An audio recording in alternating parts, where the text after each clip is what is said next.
This is the Inside the Sox podcast, presented by Grandstand Productions, hosted by Rob Anglin, starting in 3, 2, 1.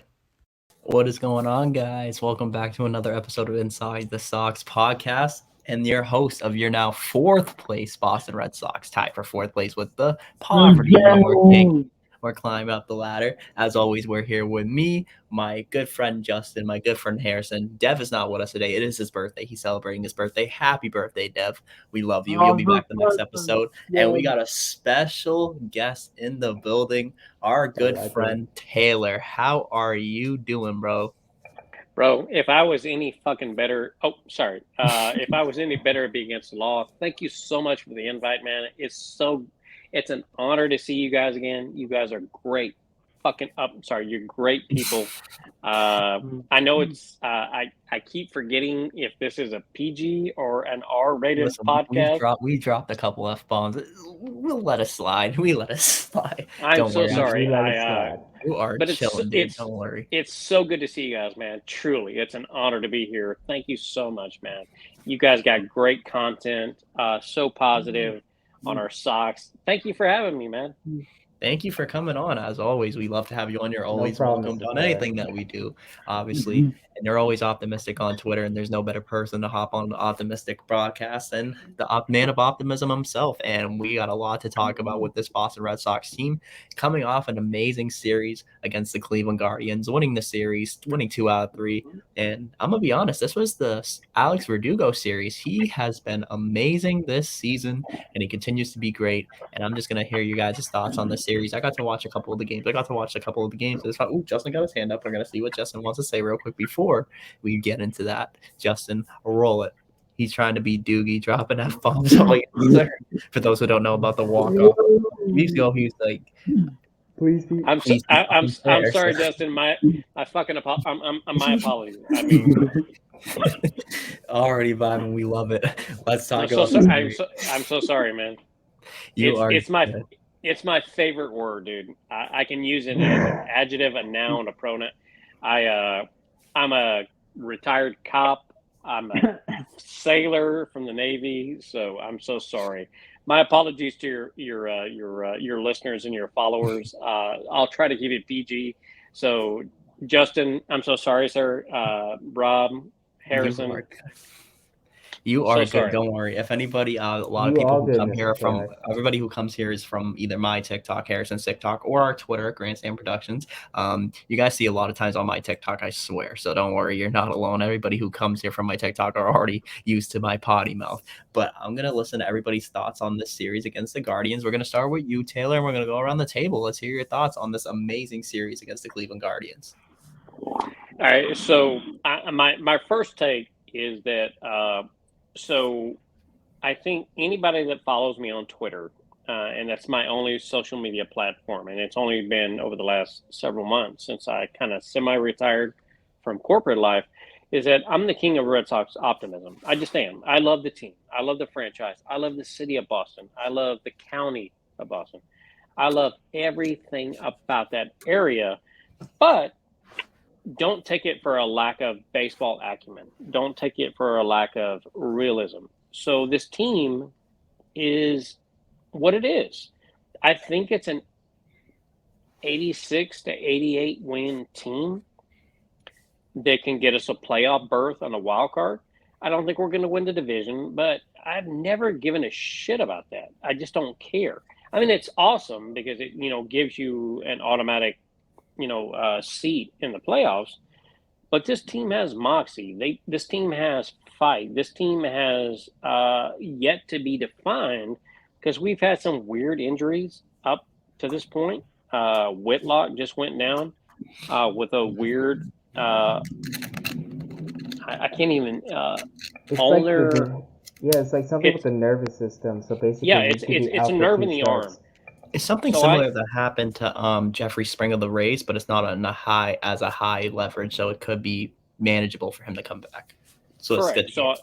So I became an elbow expert in about 15 minutes on Google Scholar, and was just looking at what's going on with him. And you got several. You got obviously Trevor Story, we don't know when he's coming back. Adam Duvall had a freak accident with. Sorry. You go, Mr. Taylor. You had a freak accident with Duvall, so this team was 1 or 2 injuries away from being a catastrophe, and 1 or 2 healthy players away from being playoff contention. So where does that leave us? I think it leaves us exactly where we are and where we were and where we're going to be. I think this team will continue to be an about 500 team plus 4 to 6 games, which gives us that 88 range. And what I hate is the absolute negativity on the Twitter platform, just absolutely demolishing Heim Bloom, Alex Cora, BOH, John Henry, and whatever. And here's the thing. Do I think for $200 million it's the team that we want? It's subjective. Is it the team I'll go to war with? The answer is a fucking 100% yes.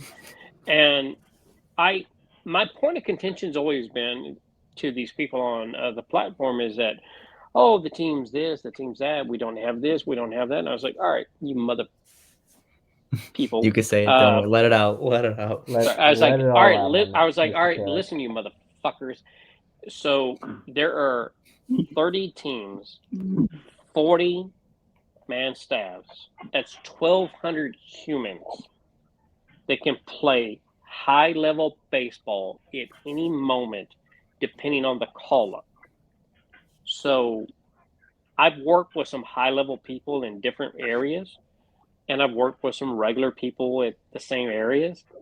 If you've got somebody that can perform at a major league level, because this has always stuck with me, is that I can't remember who the player was, and the question to the player was, what is the difference between AA and major leagues? And their response was defense. So you think about the difference between defense at AA, AAA, and the major leagues. It's remarkably different. But hitting and pitching is only off by a fraction. So if you have these you have these people that come up from AA to AAA to the majors, like Valdez. Valdez looks like Soto 1.5 because he's not as tall as Soto. But he sucks defensively. Even though the last 2 games he looked great at second base. But he's got pop, right? So if you can just hold the line to when you get, if we can be 500 till the All-Star break, and you get Trevor Story back, which is the earliest we'll get him back, but I think we will. I really do, based upon some readings I've been doing off Twitter. You get Duvall back. Paxton's coming back. He had a great game today at Worcester. About damn time. Which we needed. Bayo looked fucking better. Sorry, Bayo looked better. Dude, just let whoever's just doing let it all out. who's ever doing the fucking editing for this, I'm so sorry. It is okay. Justin's doing the editing, and he's gonna let it fly. My man. But I will say this, gentlemen. This team is. Don't sleep on them. They're not the best, but they're not the worst. But they're 1 of 30. And even though I've been watching multiple pundits in Boston media talk about, well, we're the Boston Red Sox, we need to do this. I get it. I fucking get it. But you can throw all the money in the world out to a team, and you're the San Diego Padres. And the San Diego Padres are going to finish 3rd in their division, and they're $150 million over the salary cap, or the luxury tax, or whatever. Yes, sir. So the Sox have moxie. They're a bunch of morons like me. And morons have a gift of stupidity. And when you have a gift of stupidity like I do, we just don't fucking care what you have to think. We're going to fight you. And we're going to win. And we're going to continue to want to win. And I don't care if you're spending $25 million a year on one player or $25 million for the starting 9. They need to win because you're a professional. And I think this team has the ability to do really well, but my expectations are realistic. Even though I'm the guy that was fire up the fucking duck boats, let's fucking go. Yeah, man, I want all of you motherfuckers to experience a World Series game like I have. And I want all of you on my duck boat in November because I'm coming to get all of you on the duck boat. I told my wife, I said, I don't care how much it costs. We're all on a duck boat. But do I think this team has the ability to do it? I do. I do. But the fan base has to be patient. This is a 162 game fight, and Florida just scored a goal. It's 4-3.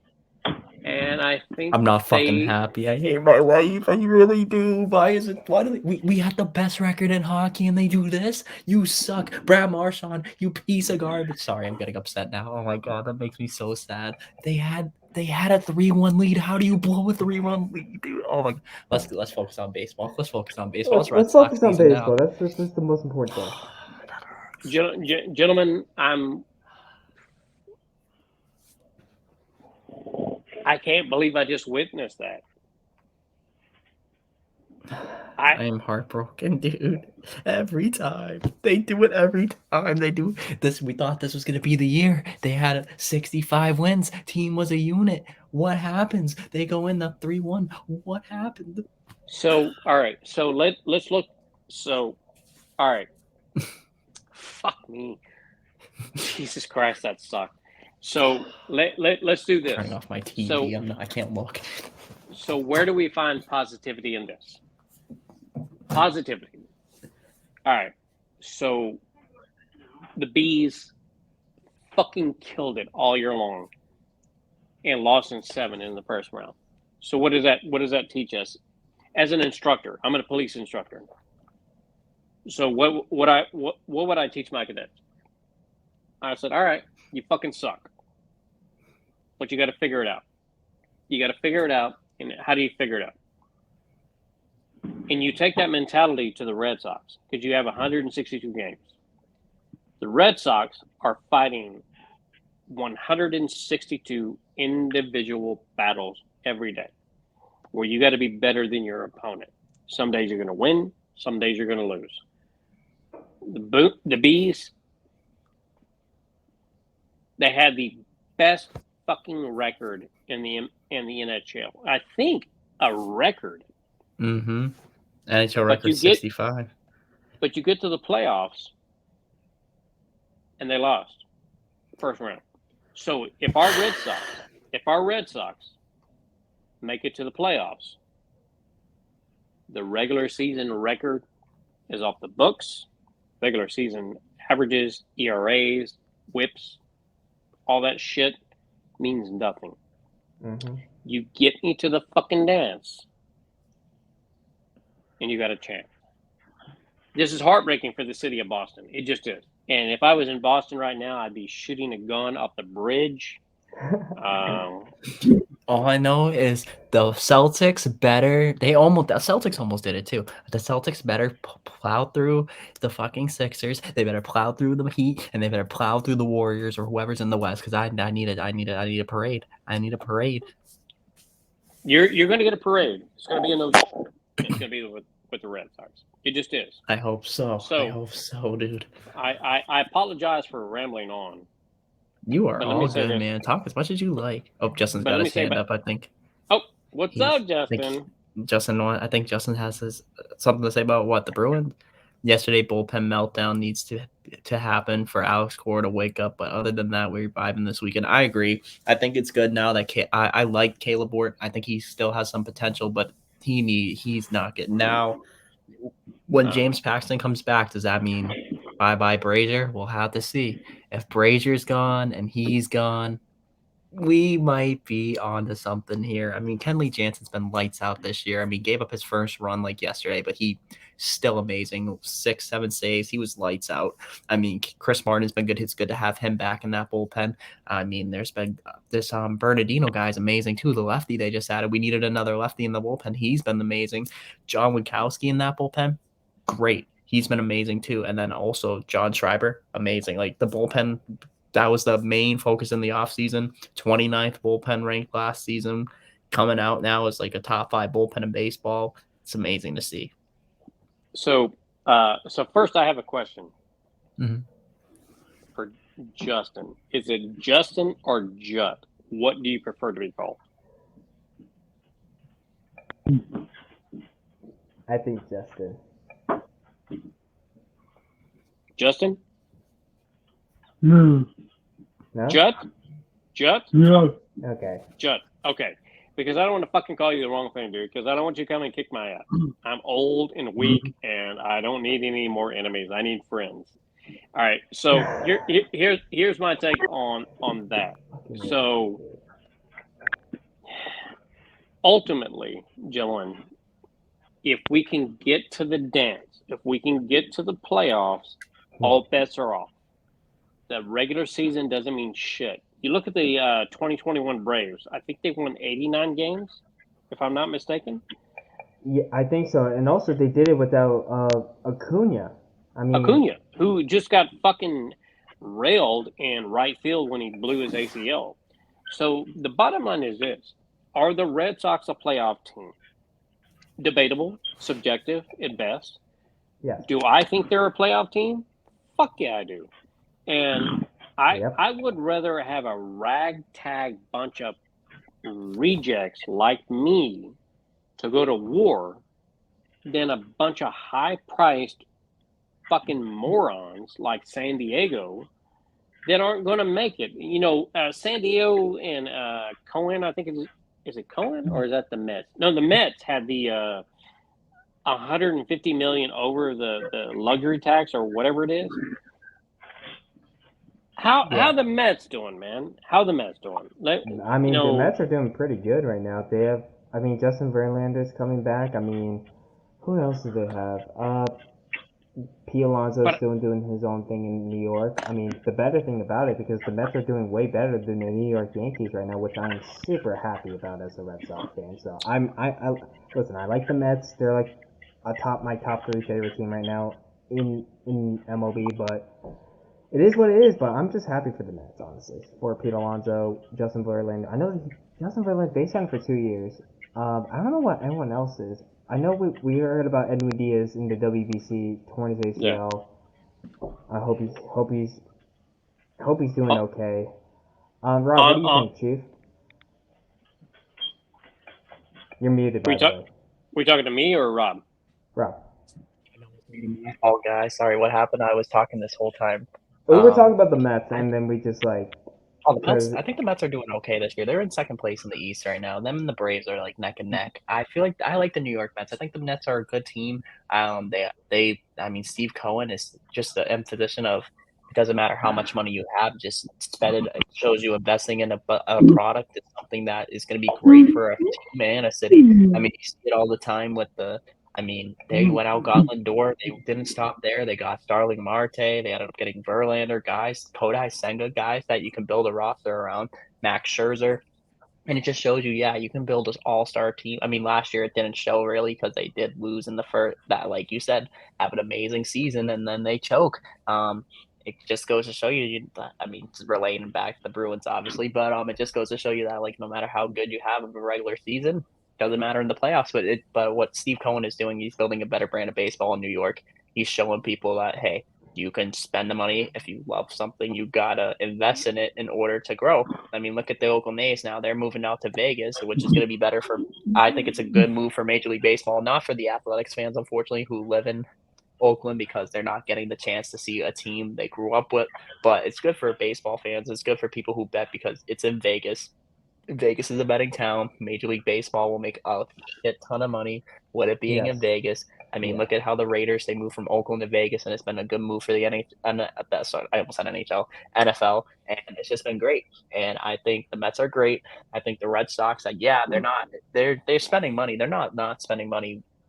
They're spending money selectively. But if you go out in the offseason, you see a guy like Shohei Ohtani in free agency and never know Heim Bloom, if he's still on that team, you give him the green light. I think he opens his checkbook for a guy like Ohtani, other guys who are free agents, maybe even like an Aaron Nola, that build that rotation up.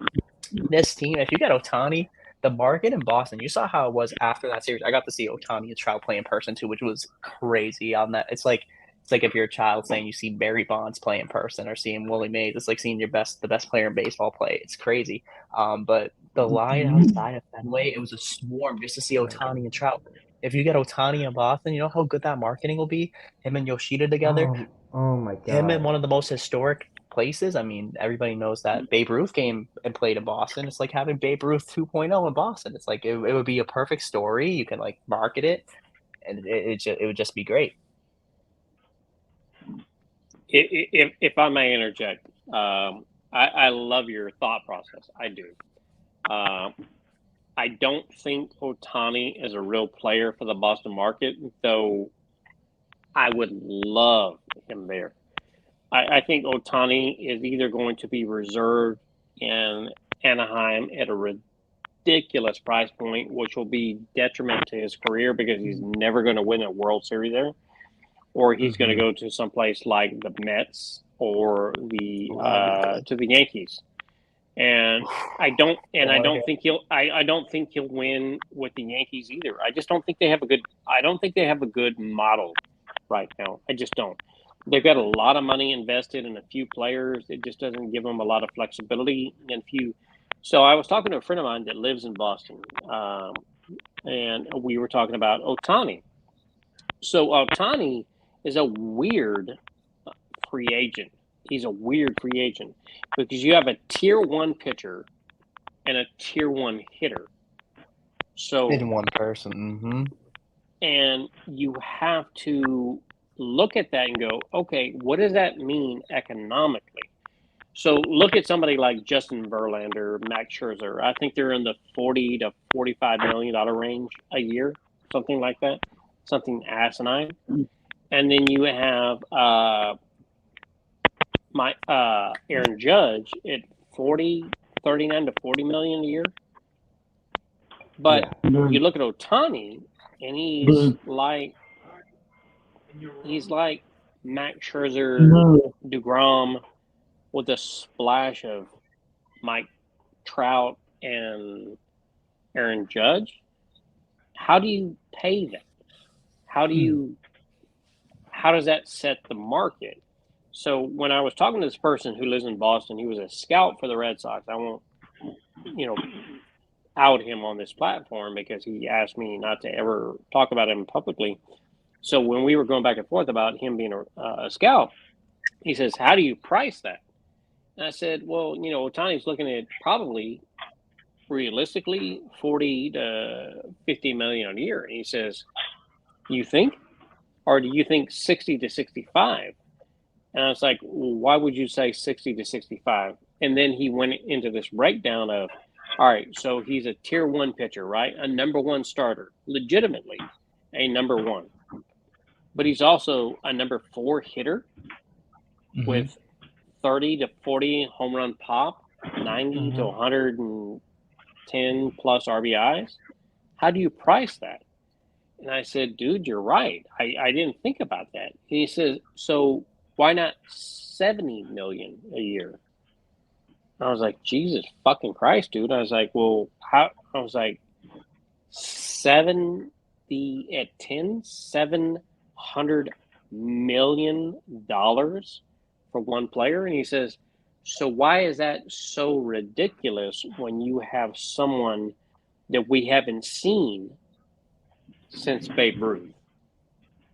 Yeah. Because Babe Ruth won 66 games as a left-handed starter. He had 714 home runs as a left-handed hitter, but he stopped being a pitcher when he went to the Yankees after the Orioles and Red Sox. He was a minor leaguer for 5 months with the Orioles, went on to a World Series champion with the Red Sox, and then, prodigious hitter with the Yankees. So we just don't know what the market is for somebody like that. But it shouldn't stop other teams, to include the Red Sox, from pursuing frontline starters, frontline hitters, because Ohtani is a fucking unicorn, like a fable fuck creature that we've never seen before. And you guys are lucky to get to see it. I'm much older than you guys. Like, I'm legitimately old enough to be your father by a hot minute. I've seen multiple Hall of Famers: Tom Glavine, Greg Maddux, Ryan Sandberg. It just goes on and on and on. But Hall of Famers are getting few and far in between. Ohtani is a legitimate two-way Hall of Famer right now. Now, he could fuck off and bust and not do well moving forward, but I don't see it. But the market is different for him. The market is different for him. And I don't think the current Fenway Sports Group sees him as a viable option for the team. I have to say this. Having run a business for the last decade and just recently opened a new business, I understand business models, business practices, and certain things as it pertains to price points and financial markers. I don't know what Hein Bloom and John Henry are trying to do. I just don't. It doesn't make sense for the market. So for me, Ohtani is not someone that we realistically need to look at. We need to realistically look at a 2-3 guy, because we have, I think, Chris Sale on the books for another two seasons. 2020, I think 25 is his last year on his current contract. I think this is last year's on his contract. So is this the last year? Yes, I think so. I think this year and next year is his last year of his contract. I want to say it's 25, but I may be wrong. But I'm also, remember, I'm the village idiot with a great beard. I just don't know where the Sox go from here. I'm curious. From just an abstract point of view, I think Marcelo Mayer is the truth. I think that fucking kid is going to be awesome because he's doing really well. I was so surprised when we got him in the draft, and I really think that ownership were banking on him in late 23, early 24, and that's why they really did not pursue Xander the way they probably should have. But I said this from the jump. I said this from the fucking jump. And you can check with my cohorts on my little tiny podcast that I have and my little Twitter fucking following. I said Xander was 6 and 160. And that's what the Sox offered him, which is what they should have, because that would have been a bridge to Mayer. And I really think Mayer is going to be good. I'm so glad they locked up Devers. I don't know where we're at with second with Story, because he, injury prone. We don't know. We got a glimpse for about, 13 weeks. He was like a video game cheat code, which was fucking awesome. And then he fell off the table, and then he got hurt. But here's the thing, gentlemen. Here's the thing. The Red Sox have all the money to spend. Does that necessarily bring a World Series team? So look at 2004. Look at 2007. Look at 13. Look at 18. And the business model that went into it. On the last World Series team, 2018, who was the biggest contract signing? That was J.D. Martinez, right? 5 and 110. But who do we have on that team? We had Rafi, we had Xander, we got a good trade piece in Steven Pierce. I got a World Series bobblehead over here. You had Vasquez, we traded, which I don't understand that trade. We have the GOAT, Mookie Betts. Mookie was, Betty, but Mookie did not did that. Mookie did not. He did not do that good in the ALCS and World Series. Marcus never does good in the playoffs. He had one home. I think he hit 201 home run in the World Series. Mm-hmm. But still, generational player. Generational. I get it. I fucking get it. But my point of contention has always been, gentlemen, and you can prove me wrong, and I hope you do, because I'm an idiot. I'm a fucking idiot with a great beard and almost no hair. When you have a 40-man roster, 30 teams, that's 1,200 humans that can potentially play baseball at the highest level in the world. And there's 8 billion fucking people, and you've got 1,200. Should you not expect them to perform at a level that is indicative of that type of representation to the population? And my answer is yes. You should fucking figure it out. So I came from a very specific background in law enforcement, military, and the private sector. You're only as good as that person to the left and to the right of you. No matter how good their training is, you're only as good as they are in the field. So theory is awesome. I had this conversation with an academic yesterday, and it made my head hurt. And I won't go into a dissertation about this conversation with this academic, but he's a PhD, MD, a JD, which is also a lawyer. And this fucking dude made my head hurt, because I was trying to explain to him is that regardless of your educational acumen, is that theory is great until you get to the field. And theory is often disproven in the field, and you have to adapt and overcome. And that's what this team needs to do, is they need to reevaluate,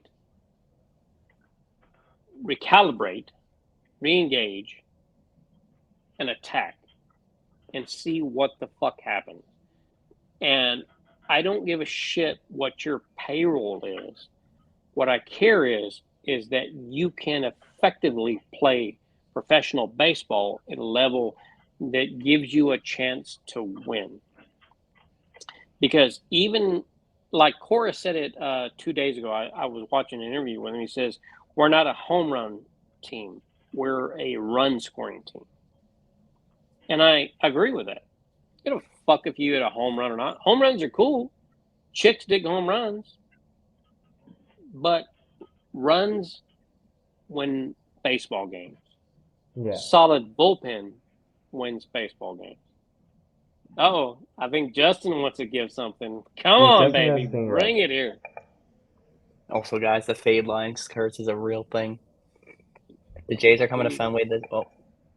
Put it back up, Justin. Put it back up, Justin. The Jays are coming to Fenway this week. If I were you, I would stock up on heart pills. We can lose this we could lose this season. And getting a really good spot. Let's ride. I'm going to bed. Got work tomorrow. Oh man, Justin's leaving us. Well, it's just us three. We'll hold it down. We'll hold it down for you, Justin. Hey man, don't make fun of my bad heart, damn it. I love you, Justin. So good to see you. Thank you for the invite, man. I appreciate you, bro. All right. Dude. Love you, Justin. Good night, you handsome devil. We love you, Justin, dude. Bye. Peace out, Justin. We love you, dude. My man. All right, so should I start with my prediction? What was my thoughts about the series now? Yeah, let's hear your thoughts about the Guardians series, and then I'll put my 2 cents in, and we'll talk about the Blue Jays series. Listen, the Guardians are still a good team either way. Yes, they're like 2 games up at 500. They're like below 500 right now at the moment. I think about Jose Ramirez. That dude's still a freaking beast, dude. He is nuts, but in a good way. But they can still hit the ball either way. But even though he still won the series, But how about this man in the back, the pubic face of the century, Alex Verdugo, man? Like, this dude, I already talked to Rob about this last episode. Mr. Taylor, what would you give this man? How many years and how much money you're going to give him if you're in Heim Bloom's shoes right now? I mean, I don't know if you've seen my Twitter feed, but his brother Chris Verdugo is donned me the president of the Verdugo family fan club, and I'm a huge Dugie fan. Huge Dugie fan. I think he has unbelievable upside. If I had to put a dollar amount on it right now, I'm at 5 and 100, and I think he takes 5 and 100. I've seen on the platform over the last couple of days 595, 597. Rounded up to 100, 5 and 100. Over the he's 26, I think. I think he's going into his 27-year season. Do I think it's a good investment for the Red Sox? So Absolutely. What has he done? So a lot of people talk shit about his 2022 season. He fucking hit 280, 11 home runs, and I think 70 RBIs, give or take, which was second on the team behind Xander. And Xander got 11 and 280 from the Padres. So fuck off. I think Dugie is worth every bit. Buy back his I think it's 1 year of arbitration. I think 24 is arbitration. Buy back 1 year, 5 and 100, and let this fucking kid just relax, because he obviously can play in Boston. He just can. He's got a great he's got a great demeanor. He's got a great stroke for the monster. I mean, he fucking hit a piss missile today around the pesky pole. So give this fucking kid some comfort and give him an extension. I mean, you gave Yoshida 5 and 90, right? Mm-hmm. I think it was 115 total with the posting fee, or 110 with the posting fee. Yoshida's doing great. So if you got a base of Yoshida, Dugie, and is that bad? The answer is no. It just isn't. He's doing great in right field. He's made some great plays. He obviously can hit the ball to all fields, because all 4 of his home runs have been to right field. He's peppered the monster. He's hitting over 300. He's defensively doing fantastic. You got him, Yoshida, Devers at third, who's just fucking a video game cheat code with the home runs. Yeah, I love it. Mm-hmm. It's just insane. It's just insane. I just want to say one thing about Yoshida's contract. People are saying that we overpaid him, which I kind of don't. I disagree on that, because what he's doing right now, he's on like a 9-game hitting streak. He's just insane. He's Macho Man, like what Rob said about it at the beginning of the episode. Macho Man. He is that guy. If you have never heard of that song, it's just such a good song. But I want to talk about someone, and also I want to talk about someone that surprised me the most. How about Connor Wong, dude? Put some fucking respect on that little Connor. And listen, Mr. Taylor, I was hating on him a little bit at the beginning of the season, but hear me out. How dare you? Sir? And also, I gave him another shot. I was like, I'll give him like 10 games. And guess what? He's been doing pretty amazing so far, because you know what defense wins championships, right? And guess what? He's been doing it, and I'm so freaking happy for this man. I know Reese's Pieces, he's been on and off recently. Just Rafi is on a slump recently. What is he batting, like at 236? This is not Rafi. This is not Rafi that we see. But hopefully, well, we know in the beginning of the season right now, but hopefully we could still continue like what we see from Rafi, like probably in May, June, July, and August. And also, guys, I want to apologize if I seem out of it. I have my phone blowing up when everybody's coming into my DMs talking about the Bruins, so I'm like trying to multitask. But I think also, people know I'm more of a baseball fan, but still hurts. And also, by the way, about Yu Chang, What was the injury, by the way, Rob? Was it like a freaking something with his wrist? It was kind of similar to what Adam Duvall did. It was like a little bit of his upper wrist, but But he Yu had Chang, surgery. I'm not too. I mean, he was starting to heat up a little bit. I'm not too worried about you missing Yu Chang because you got. I mean, I preferred Valdez over Yu Chang just because of his Yes. bat. I mean, Valdez, I think second base you can kind of hide the glove a little bit just because I mean better than shortstop or third base where you need to have a better glove. Second base you can kind of get away with it because it's a short throw. But I like if his bat's been amazing. Like you said, his bat hit one Soto 1.5.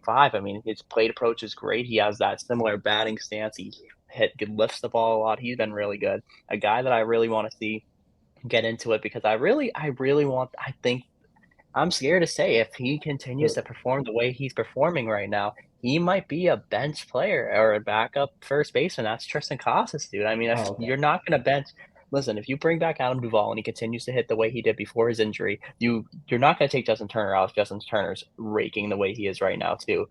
I mean, Tristan Casas, you got to look at it. You got to put him as a backup first baseman if Justin Turner's there, and then you got Adam Duvall back. That means you put Adam Duvall at your DH.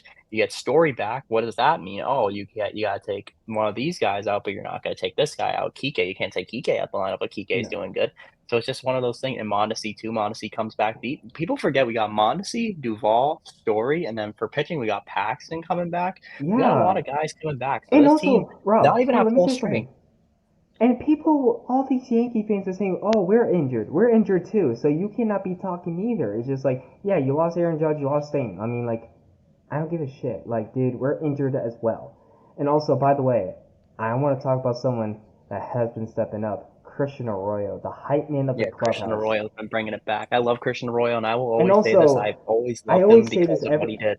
Rob, how many times I always say how much I love about Christian Arroyo. Always about in the clubhouse, who always stays positive and also always keeps your head up no matter what. And that's a great team player. And also, remember a couple years ago, we signed Trevor Story, and he said this to Hein Bloom: "I'll be wherever you want to be. I'll be at first, second, doesn't even matter." And he can still do it. It's just I'm just so happy for this man. I would love to have Arroyo for God knows how long, but I would love to everything in my power to see Oreo for another year or two in Boston.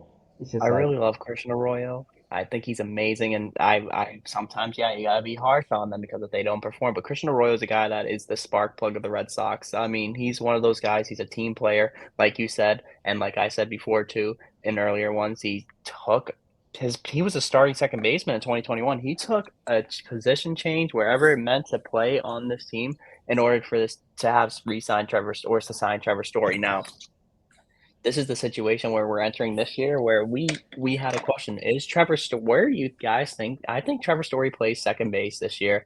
I don't think he goes to shortstop. I think that's Mondesi because he's the better defender if he comes back. But I honestly feel like Stories. I think we need this is one of those things where you need two. Like they said, Will Middlebrooks, one of my favorite Red Sox from 2013, said one of these things on his podcast a couple months ago, and when the Red Sox were in the Xander Bogart situation, it really made me open my eyes and makes you think. With this new shift being banned, you need two guys, you need two shortstops, and that's what the Boston Red Sox had at the time because you need range in the infield. If you have Trevor Story at second base or shortstop, I feel like Mondesi is a better defender than Story. They're very, very close. Both are good defenders, but I feel like Trevor Story, especially with his having arm surgery. I mean, with Mondesi, it's just his ACL. I mean, he'll be back at full strength soon. I mean, he's got a good cannon of an arm. You put Story at second base, he's got the range, and I mean, you won't put as much stress on his arm at second base. You got probably one of the best defensive middle infields in baseball. Two amazing gloves, and that really helps you out. Defense wins championships, like you said, Harrison, earlier, and I feel like that will really help us out. I mean, Rafi's been showing that really good with the glove. He's been improving with the glove at third base. I mean, we don't the first base. It doesn't really matter. You can hide. You can put anybody at first base. Honestly, I mean, look at the it's just experiment like Cordero, Schwarber a couple years ago. I mean, I'm we still didn't have pissed a off Gold at Glove Kyle first baseman Schwarber. since Why did he Mitch let that man Moreland. go? So Why did he let Schwarber go? That was like the number one thing. But Bobby Dahlbeck, he was just. ass. I feel like Dahlbeck's got to figure it out. Dahlbeck, but like swing and miss Bobby D when he's up at bat, he It's gonna be swings one and of misses a those lot. situations with Dahlbeck, kind of like Andrew Benintendi, where it's like he had a lot of high. I mean, not Benintendi was great for the Red Sox, by the way. He's not saying anything. He But just had a guy who has a lot of high potential and like has a lot of hype behind him, and like is next big thing, and then doesn't perform to where he was. Because I mean, people had Andrew Benintendi as the next Ted Williams, and obviously, it's kind of funny. He didn't perform. He didn't hit as well until he left and went to Kansas City. When he went to Kansas City, he was hitting like Ted Williams, spraying the ball, playing the ball. I feel like he was great though in the playoffs. The spotlights on Andrew Benintendi did great. I feel like it's some of those things where there are a lot of like it's just like one of those things. Like I feel like these people always think that like certain players they're hyped up to be amazing, and then when it comes down to it, they're not as cracked out as to be. You still love them. You have a soft spot for them because you want to see them succeed. But with JBJ, they're not JBJ. Same. I love Jackie Bradley, amazing person, but it's just like no. And also, let me say something. Mm-hmm. We just like so many like when Heimblum did in 2021. We had Bogey, we had Rafi, we had JD, we had Dugie, we had Kike. I mean, we have Vasquez, and also we have a good solid. I mean, Kevin Pilecki. He was so good with us, and in 2021, it's just now he's with the minors, which I just feel like I kind of regret DFAing Pilecki because he's just like he was so freaking good. And also trading Hunter Renfroe and getting Kyle Schwarber, that was like a dream team like that. That you could do something with this. It was like freaking flag football. You could pick your team captain. But no, Heimblum wants to be like Heimblum. Just signing Uchane, getting JBJ back, which I won't mind. I mean, I didn't mind JBJ, but like, we know like defense with championships, but like Hunter Renfroe was the better hitter than JBJ. But if you have to pick defense between Hunter Renfroe or JBJ, it's so close, dude. But like, it's gotta be JBJ. But like, would you rather? Okay, let me ask you a question, Rob. Who would you rather have? A guy who hits or a guy who plays defense? Honestly, a guy who can do both. But if I had to choose one, a guy who can hit because you need to score a lot of runs in a game of baseball in order to win. I feel like that's one thing that a lot of people take away. Defensive stats are amazing. Like I love seeing the goal. I love seeing people flash the leather. And Jackie Bradley Jr. was a guy who perfected playing center field at Fenway Park, and that's how I always tell people that's how I remember Jackie Bradley Jr. He was one of the best defensive center fielders the Red Sox have had in a very long time, if not possibly. I'm not going to say all time, but he's definitely up there as one of the better defenders. Hey guys, I've got to take a call here in about 5 minutes from my graphic designer in Venezuela. Okay. So I love talking to you guys, but he makes me money. I mean, okay, hey, we're almost done. First, I think we're gonna be almost done after this. So it's my Jays preview. So basically, we got a 4-game series. So I have no particular order of the pitching rotation. So it's be Klubat tomorrow. It's gonna be Bayo, Viper, and also Tanner Houck. So, I think we split. I think we split. You guys ready for this? The last I time think the about Red the Blue Sox Jays. I played think the about Blue Jays? Kevin Gausman. With that dude is just so insane. The dude is. All right, He you scored guys wanna 27 hear points in something? fantasy. 27 points. The last time the Red Sox played the Blue Jays at Fenway Park, I was at the game where the Red Sox lost 28-5. I do not think the Red Sox are going to give up 28 runs anymore. So I can confirm that we don't have that kind of bullpen anymore. I got to see the most runs scored in Blue Jays history, most runs given up by Red Sox in Red Sox history, most hit. I saw a crazy game. But I just want. I think the Red Sox. You know what the funny thing we're not going to go is? People 16-2 talk about anymore. that. People have been talking about it 28-5, and they talk about last year and not talk about this year. And I said this. You know what? If you talk about last year, how about you got swept by the Houston Astros? If the Red Sox can do what they can to knock the Blue Jays down a little bit in the division, it's a 4-game set. If we win 2, that's great. If we split it, that's good. If we can win the series and take 3, I think we're going to split. I agree with you, Harrison. I think we could take 2 out of 4. If not 3, I think we could possibly win the series if we can get. We just need. I mean, our bullpen. There's Ryan Brazier. We just don't bring in Ryan Brazier. We'll be okay because that's what's been costing us games. Our lineup needs to hit. They need to stay consistent. If they can stay consistent, we'll be okay. Oh, Mr. Taylor, what do you think about the preview of the Blue Jays and also the Red Sox game tomorrow through, what is it? Thursday. Thursday. I mean, the bottom line is this with this team, in my opinion. It's predicated on their starting pitching. Our starting pitching needs to go 5+ and not give up 5+ runs. Our bullpen has been okay. Ryan Brazier can go get fucked. Grew from the Big for me. Ort needs to refine his craft in AAA before we give him another shot. Yeah. I think we're a scrappy team. I think we're a team of doubles. I think we're a team of coming from behind like we have. Yes. But the bottom line is this: we're not going to impress the world with our starting 5 if they can't figure it out.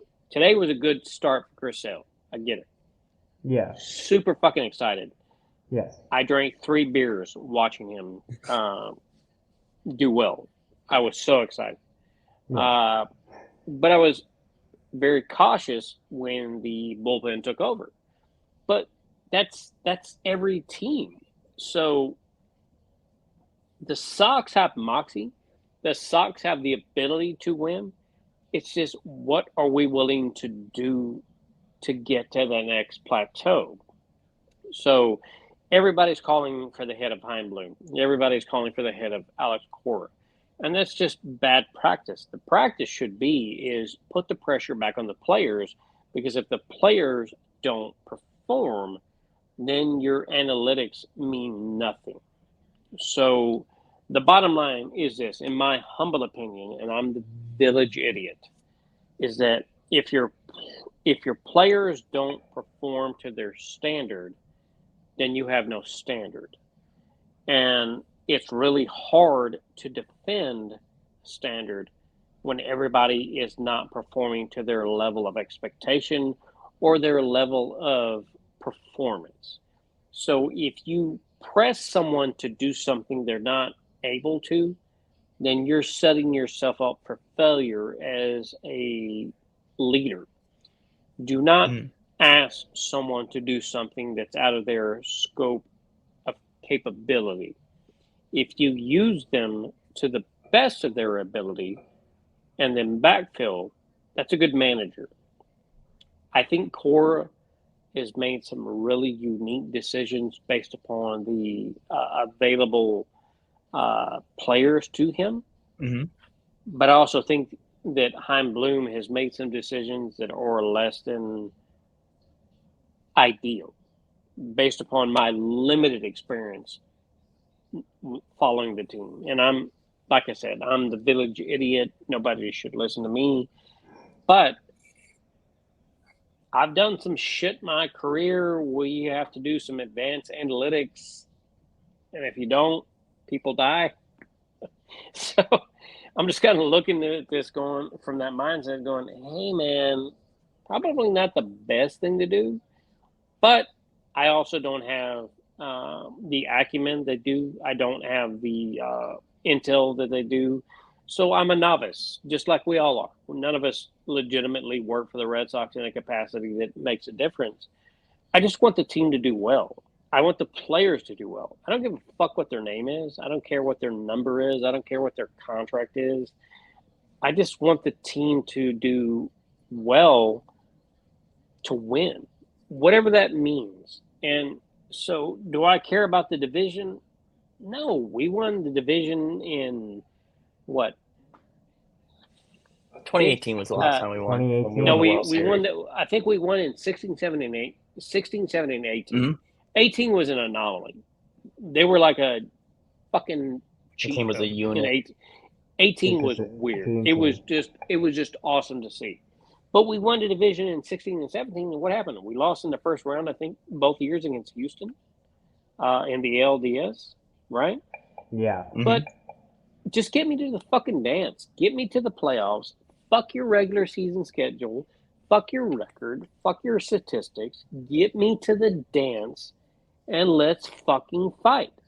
I just want a team that's going to fight at the right moment. And I think this team can.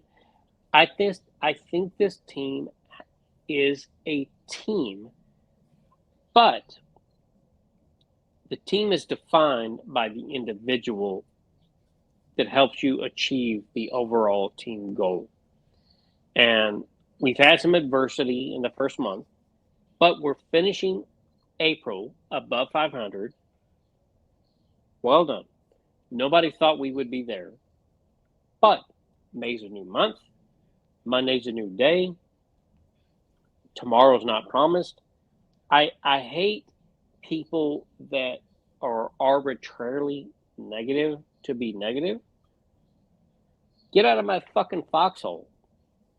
I don't want you to be there with me to root for the team. I don't want to hear, oh yeah, we won 2, but fuck, we we're gonna lose 3. Fuck you motherfucker. Mhm. And also, by the way, baseball's, I already talked to Rob about it. Baseball's all about chapters. So right now, 16 games each. So right now we went 8-8. It could have been worse. It could have been bad. So right now we're 7-6. So right now we have what? 7 plus 6 is 14, right? Is it 13? 7 plus 6 is 13. Or is it 12? So I don't remember. The Vegas odds had put this team at 77. Yeah. I think that's inaccurate. So last year, I think we won 78 to 79 games, plus or minus 1. Yeah. And we blew 28 games because we didn't have a closer. So if you take half of that, 14, add it to what we won, you're a 91 to 91 team, 91 to 92 team win team. Is that out of the possibility? It's not. It just isn't. So anybody says, "Oh, the Yankees, the Blues," fuck all of them. Yeah. With the biggest dick available, just give me a chance. Give me a chance to fight. So to give you a really weird example, the biggest guy I fought in the field was 6'5", 350. I'm 5'10" and 175 pounds on a good day. Oh, nice. Same height. I should have been decimated by this guy. But when I got there, my first thought was, I'm going home and you're going to jail. So you got to have that mentality. It's the mentality. It's not necessarily the skill set. It's the mentality that accompanies the skill set. And I think with these fucking players that they have the ability to make the two work well together. We're not the best skill set, but we can have the best mentality.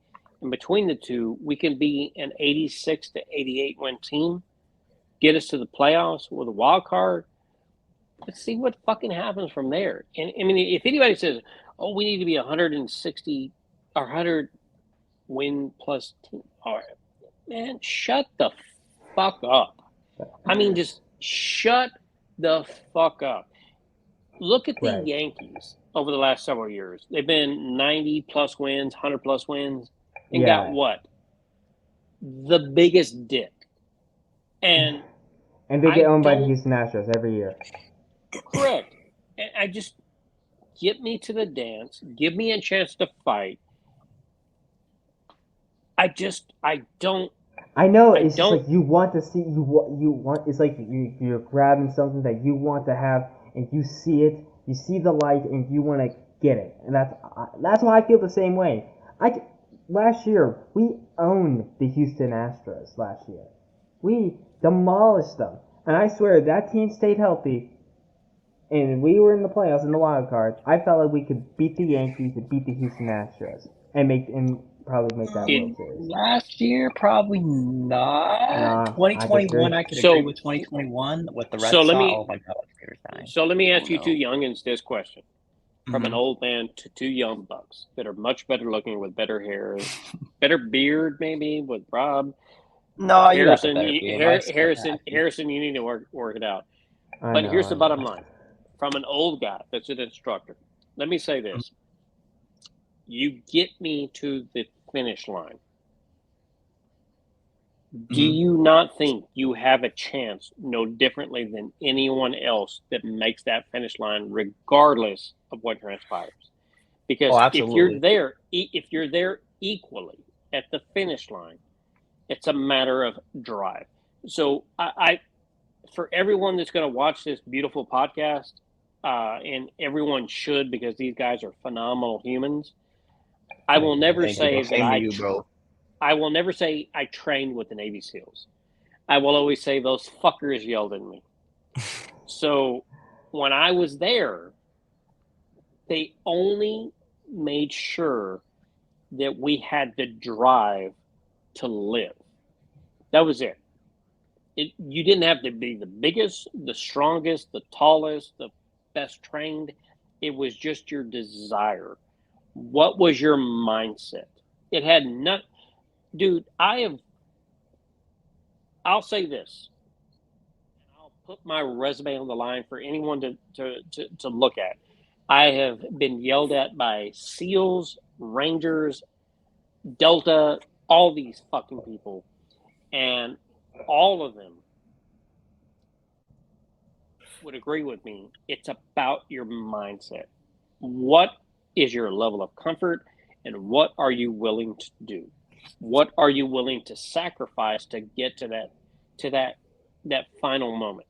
Whatever your goal is, what are you willing to do?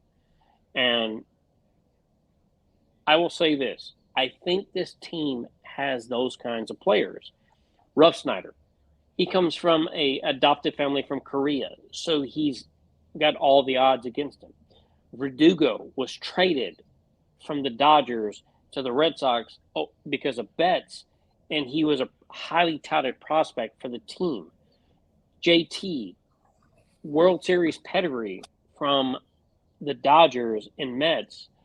Well, not the Mets, but the Dodgers, and he's now our DH, first baseman, third baseman. Rafi Devers, we gave him $300 million American dollars. You've got Yoshida, who's a fucking stud. You've got fucking Duran, who's killing the fucking ball. And You've I am so proud of that man. I'm so proud of Duran. You've got Sell, who looked legitimate today. You've got Kluber, who's capable. You have Paxton coming back that had a great day against Big Maple. The Big Maple. You've got Jansen, a true closer. Chris Martin. You've got fucking Winkowski, Schreiber. You go down the fucking list. You've got some fucking ponies. And anybody that says this team doesn't have a chance, you're just not fucking looking. And if you say this team don't look at it sucks, on paper. You know how many Yankee fans been on me? 10,000. It's just crazy to me. Just like I said this. You know what, little bro? How about you sit the fuck down and hope that we can go further than your ass? So I will say this. You can spend all the money in the world and not win a world championship. Or you can properly put together a team that comes together at the right time to win that championship. The best units I've ever worked with in my career were a bunch of morons. I mean, just idiots from all different ethnicities, all different educational levels, all different backgrounds. But in that moment, guys, we were a team and we fucking killed it. And this Red Sox team has that opportunity, and I get the stress. I get the disbelief. I get it, because this is the Red Sox. We should never be fighting for last place. But fuck off. The Mets spend all the money, didn't do it. Yankees, the same. The Dodgers, the same. And you've got 40 professionals. Give them a chance. Give them a fucking chance. As an instructor, my job is to instruct people to be successful to the best of their ability in their individual levels. And I think the Red Sox need that opportunity. Yeah. We're just to the first month of the season. And anybody that wants to give up on the team now, get the fuck off my duck boat. Get straight the fuck off my duck boat. And listen, I just hate being a loser. No one wants to be a loser. Like, I'm a team player at the end of the day. No. I don't want to be a loser either, Harrison.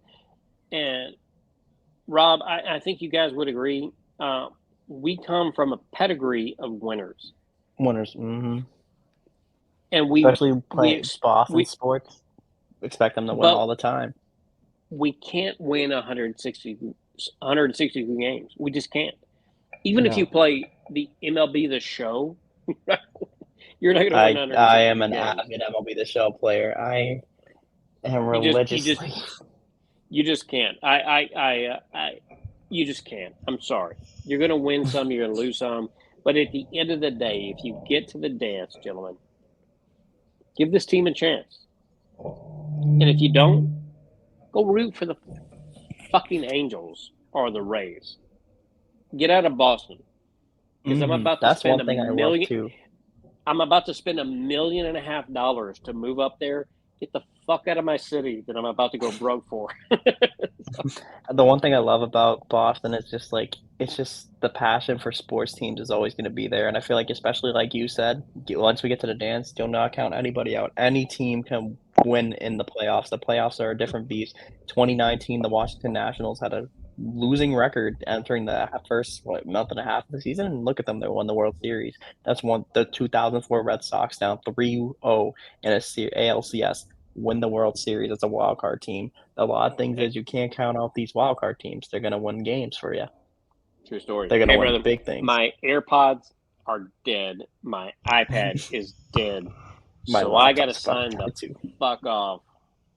So I'm gonna sign off. Rob. Yeah. So Mr. Taylor, Harrison, thank you so much. Thank you so much, bro. You are always welcome. I know it was a little late this time because obviously we were all catching up. But next time you come in, we'll have Devin here. We're definitely gonna have Devin here next time. He's celebrating his birthday the right way. If you know, you know. So has to have some fun tonight. Guys, thank you so much for the invite, man. I appreciate you so much. You guys got great content. I'm sorry my equipment is about to fucking die on me, but it's an honor to know you guys. It's an honor to talk to you guys.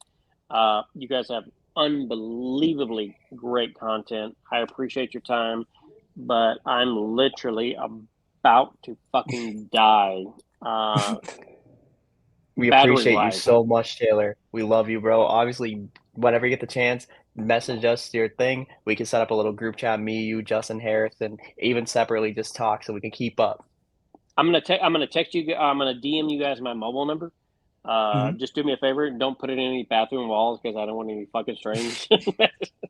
Don't worry, we're not in high school anymore. We don't do those. No, we're not in high school. We're chilling now. All right, guys. So good to see you, man. You guys look great. Thank you so much. Thank you. Thank you. So you're looking good too, bro. Not bad for a guy that's almost 90, right? I mean, hey, looking sharp. All right, guys. I'll talk to you soon, man. I'm gonna sign off because it's about to die. Later. No worries. We appreciate you. All right, so that's the end of the podcast. My computer's about to die too. I'm not gonna lie. So we were gonna do a grid challenge with Taylor. So this is the end of the podcast with my host Rob England and also this guy Harrison Berkowitz. Peace out. And I love that dirty water. Wait. Before we go, I just want to say thank you guys so much for listening. Justin is always here. Dev, if you're listening to this, obviously happy birthday again. Everybody wished him a happy birthday. I know he's definitely appreciative for all the birthday wishes. As always, guys, we want to give a huge shout out to Taylor for coming on here. Taylor, we love you. We are you're always welcome to come on here and talk sports with us. Harrison, amazing as always.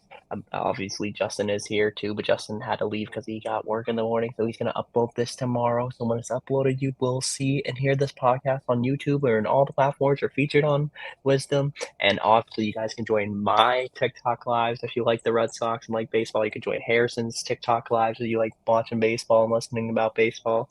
Obviously, Dev and even Justin. We're going to get Justin to 1K. Trust me, Justin's got to get to 1K. And then we'll all go live. Follow Grandstand, follow Inside the Sox on Instagram, Twitter, both Grandstand Productions on Instagram, Twitter, TikTok, same thing. Same thing for Inside the Sox, Twitter, Instagram. Instagram. I made it my personal backup account. Made it into an Inside the Sox, and it was the best choice. And then obviously we got Twitter too. But as always, guys, from Inside the Sox podcast, from Rob Anglin, from Harrison Berkowitz, we are out. Peace, and as always, you know the saying, Harrison. We love that dirty water. Dirty water. Peace.